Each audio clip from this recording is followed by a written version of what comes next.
অদ্ভুত হলেও এটাই সত্যি যে আপনার পার্টনার আপনাকে কিভাবে ট্রিট করছে তা অনেকটাই নির্ভর করে তার ছোটবেলার বিভিন্ন এক্সপিরিয়েন্সের উপর। এই ভিডিওতে আমরা রিলেশনশিপের 4টি অ্যাটাচমেন্ট স্টাইল নিয়ে কথা বলবো। Number 1, secure attachment.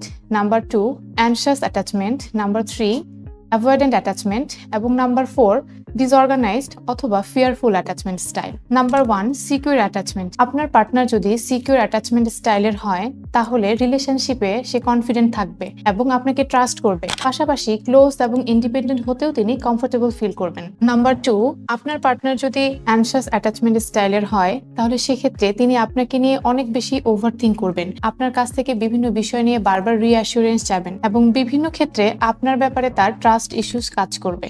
এই ধরনের ব্যক্তিরা তার পার্টনারের উপর সাধারণত অতিরিক্ত ডিপেন্ডেন্ট হয়ে থাকে। সেক্ষেত্রে অনেক সময় মনে হতে পারে যে তিনি আপনাকে বা আপনাদের সম্পর্কটাকে কন্ট্রোল করার চেষ্টা করছেন। Number 3, avoidant attachment style. এই অ্যাটাচমেন্ট স্টাইলের পার্টনাররা সাধারণত নিজেদের আবেগ এবং ইমোশনগুলো এক্সপ্রেস করতে পারে না। এছাড়াও বিভিন্ন ধরনের কনফ্লিক্টিং সিচুয়েশন তৈরি হলে তারা সেটি নিয়ে ডিসকাস করতে আগ্রহ প্রকাশ করে না, বরং সেটিকে অ্যাভয়েড করা শুরু করে। এছাড়াও এই ধরনের পার্টনাররা নিজেদেরকে সেলফ ডিপেন্ডেন্ট হিসেবে প্রকাশ করতে বেশি আগ্রহ প্রকাশ করে এবং সম্পর্কের উপর ডিপেন্ডেন্ট হতে চায় না। Lastly, disorganise attachment style. এই পার্টনাররা সাধারণত সম্পর্কের ক্ষেত্রে কনফিউজিং একটা স্টেটে থাকে। তারা সম্পর্কের ক্ষেত্রে ক্লোজও হতে চায়, আবার পাশাপাশি ক্লোজ হতে ভয়ও পায়, যার ফলে তারা কিছু সময় ক্লোজ হওয়ার চেষ্টা করলেও পরবর্তী সময়ে আবারও পার্টনারের থেকে দূরে সরে যায়।